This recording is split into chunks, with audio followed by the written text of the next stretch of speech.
1.1 આપણે last time 11 સુધી કરેલા. આજે 12મો દાખલો લેવા જઈ રહ્યા છે. તમે ડિક્ટેટ કરો છો, હું અહીંયા ગણું છું.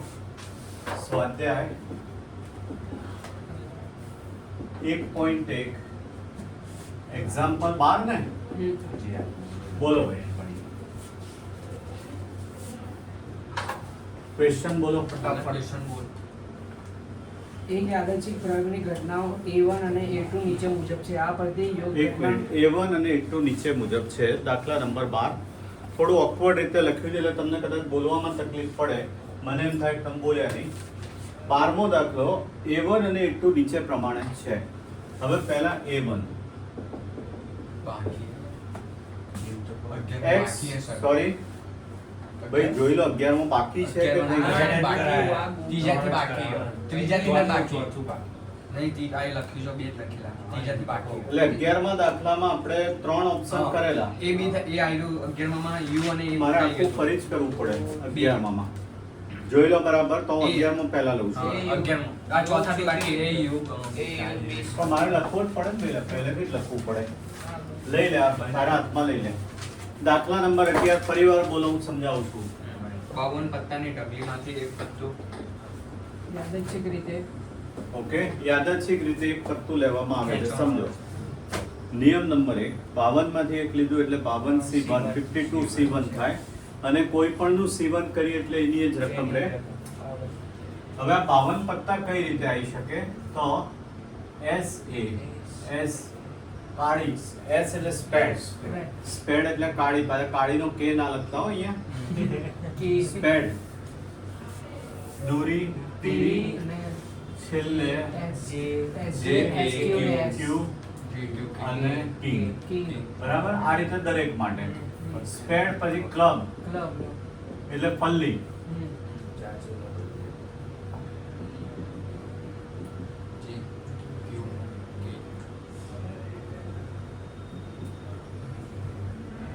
વિચિત્ર પડ્યો અમે તો પછી H1 H2 HJ HQ HK અને diamond 1 diamond 2 diamond J diamond Q અને ડાયમંડ K. બરાબર છે? આ રીતે થાય. ઇન શોર્ટ દરેક પ્રકારના 13 પત્તા હોય એટલે 13 ચોક 52 એટલે કુલ બનાવો 52 થાય, પણ બધા લખવાની જરૂર નથી.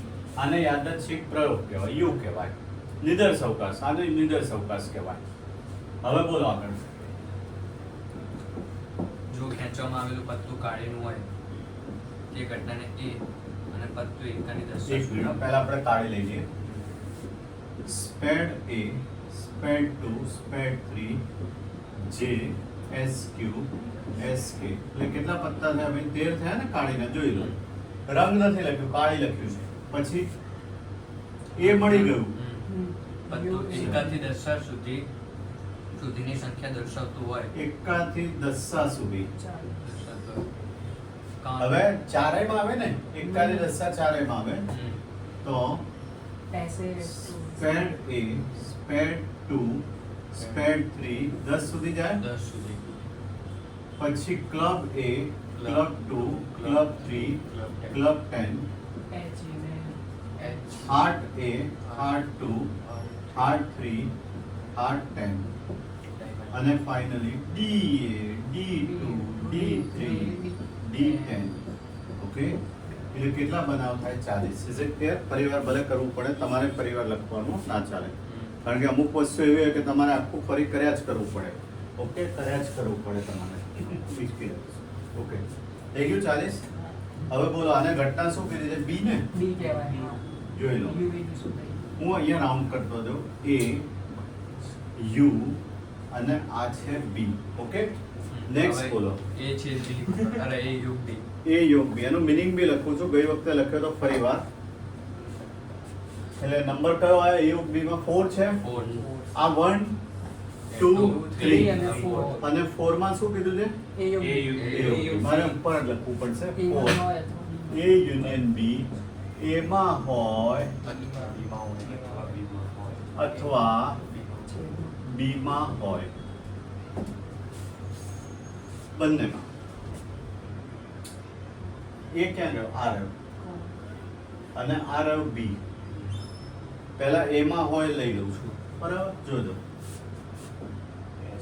SA, S2, S3, S10, બરાબર? હવે બી માં હોય, આ રહ્યો બી. આ તો આવી ગયું. આમાં ઘટનાઓ એટલે 40 જ થશે ને. એ માં હોય અથવા બી માં હોય એટલે S તો આવી ગયું. 40 S તો આવી ગયું ને, એટલે બીજી વાર ના લેવાનું. જોઈ લો S આવી ગયું. તો હવે શું લઈશું? 43 ના, આટલા જ થાય ને. ઉપરનું નહીં, સર, ઉપરનું બાકી જે ઉપર. ક્યુ કે SG ઓકે, સોરી મેં બધું જોયું. એક એક વાર એક લખવાનું. Minute. S10, SJ, SQ, SK, બરાબર? એટલે એ આવી ગયું. હવે આ રિપીટ થાય છે દસા સુધી. એ નહીં લેવાનું, બાકીનું બધું A માં હોય અથવા B માં હોય. એટલે મેં પહેલા શું કર્યું? એના બધા જ નિદર્શક એના ઘટકો લખી દીધા. અથવા B માં હોય, બંનેમાં હોય કોમન. એ તો કોમન સેન્સ છે કે ના લેવાય, તો એને કરવા દેનું કામ. આ જવા દો. બાકી રહે C1, C2, C3, C10. હવે hard hard H1, H2, H3, H10. Diamond D1, D2, D3. D10. થઈ ગયા 1, 2, 3, 4. એટલે 43 થાય. 43.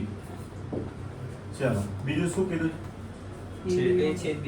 એ એ છે તેનો મિનિંગ લખું જ છું. A છેદ B, A અને B બંનેમાં હોય, બંનેમાં કોમન હોય. કોમન શું લાગે? જો તો SAB, SAB. 10 સુધી જ આવે ને, કારણ કે આ તો એકલા એમાં જ છે. તો SA, S2, S3, S10. એટલે ઘટકો કેટલા થાય? 10. ચલો ભાઈ, next. B dash. B dash. Meaning લખું છું એટલે પ્રોબ્લેમ જ ના થાય. B માં ન હોય, U માં હોય. B આવે શાંતિ. ડેશ એટલે પૂરક ઘટના કહેવાય, કોમ્પ્લિમેન્ટરી ઇવેન્ટ. બી ડેશ એટલે બી માં ના હોય, બી નું વિરોધી. તો શેમાં હોય? You not you. U માં હોય. યુ નિદર્શક અવકાશ. જેને બી બંને ઇન્ટરરિલેટ ના કરતા. એટલે બી માં ના હોય પણ શેમાં હોય? યુ માં. તો આટલું કાઢી નાખો. 1 મિનિટ. તો બધા ચિત્રવાળા જ રહે ને? ચિત્રવાળા જ રહે. તો જો S SC લીએ. ચાલો. SJ, SQ, SK, CQ, CK, hard. HJ HQ HK. મજા આવે બધા. HK, DJ, DJ, DQ, DK. પતી ગયું? એટલે કેટલા થયા ભાઈ? 12. બારે 12 લખ્યા છે મેં, એટલે કોઈ ઇસ્યુ જ ના થાય. હવે રહ્યું ના, હવે 12 બહુ સ્ટાન્ડર્ડ દાખલો હતો, બહુ જ સ્ટાન્ડર્ડ. ઘણા બધા પોઈન્ટ્સ કવર અપ કર્યા. મેઇન તો એનો મિનિંગ લખ્યો એટલે તમને ક્યારેય ભૂલ પડે જ નહીં. મને બુક આપી દો, કારણ કે તમે બોલી નહીં શકો 12મો દાખલો.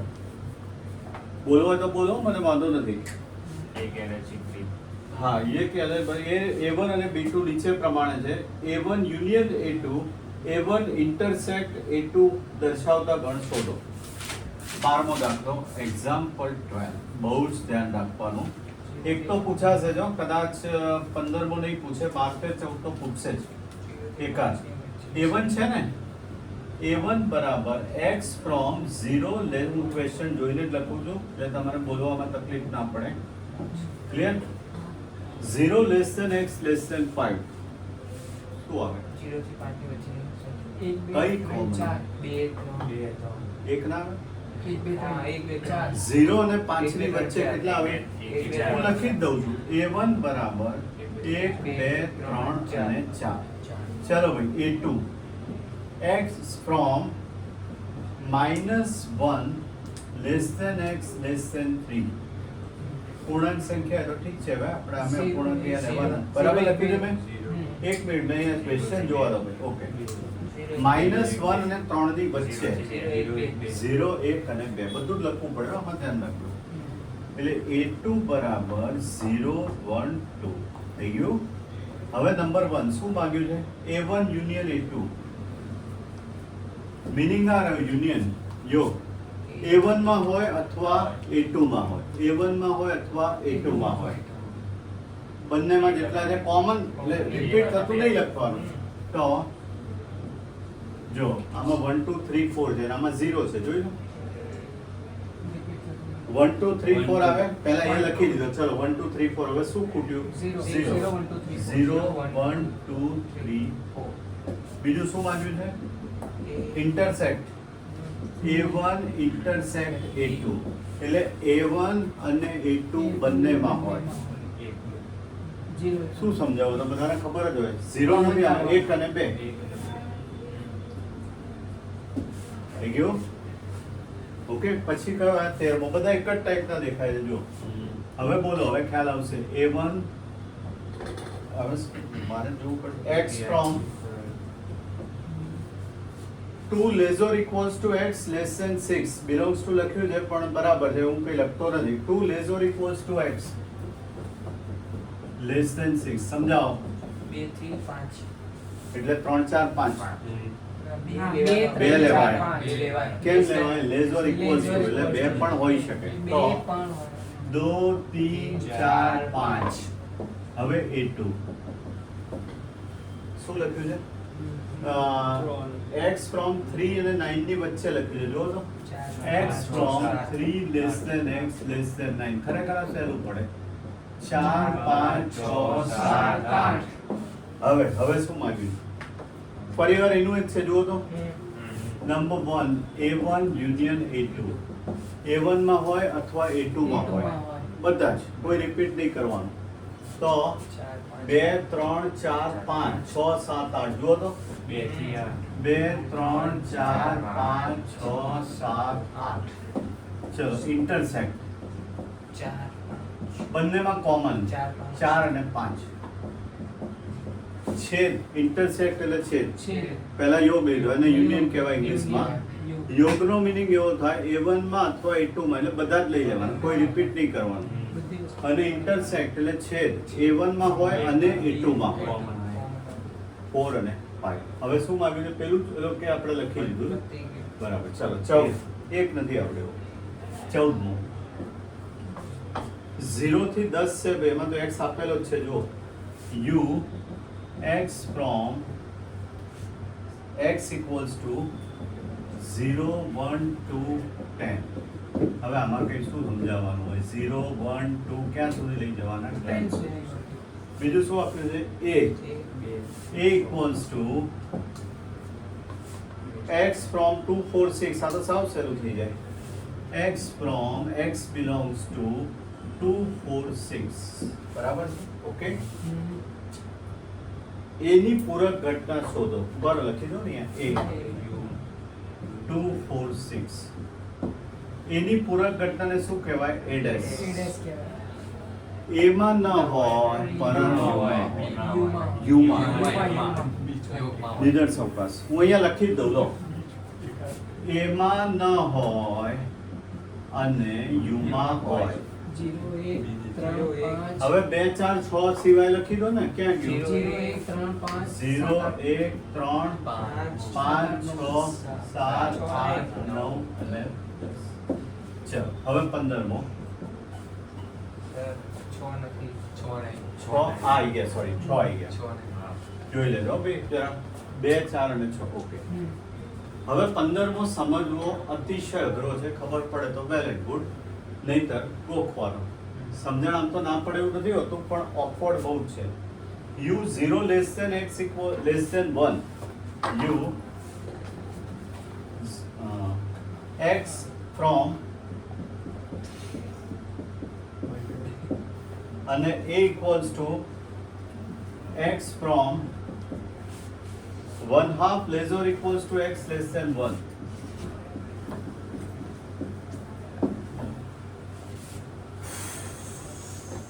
ઝીરો ને એક ની વચ્ચે તો કેટલા આવે?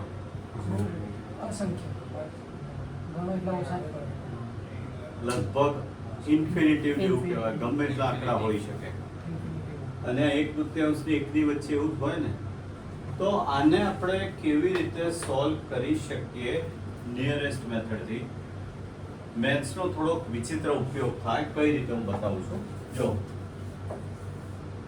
આટલી વેલ્યુ 0 ને 1 ની વચ્ચે છે, બરાબર છે? યુ છે ને, ઓકે, આ યુ છે 0 1 ની વચ્ચે. હવે જે a ની વેલ્યુ છે 1/3 અને 1 ની વચ્ચે છે. જો આ યુ છે અને આ સપોઝ 1/3 હોય, 1/3 અને 1 ની વચ્ચે. જુઓ તો આ a છે અને આખો લખ્યો શું છે? યુ છે. હવે એને માંગ્યું છે શું? જુઓ તો a ડેશ. a માં ન હોય એટલે 0 થી 1/3 0 થી 1/3 ની વચ્ચે. તો જવાબ આવે, આ બહુ જ વિચિત્ર છે હો. પણ આવડ્યું, તમે બોલ્યા જ છો એટલે વાંધો નહીં. 0 લેસ ધેન 1/2 લેસ ધેન 1. એનું કારણ સમજો. આ આખો યુ છે અને આ એ છે, તો એ સિવાયનું આટલું જ રહે ને.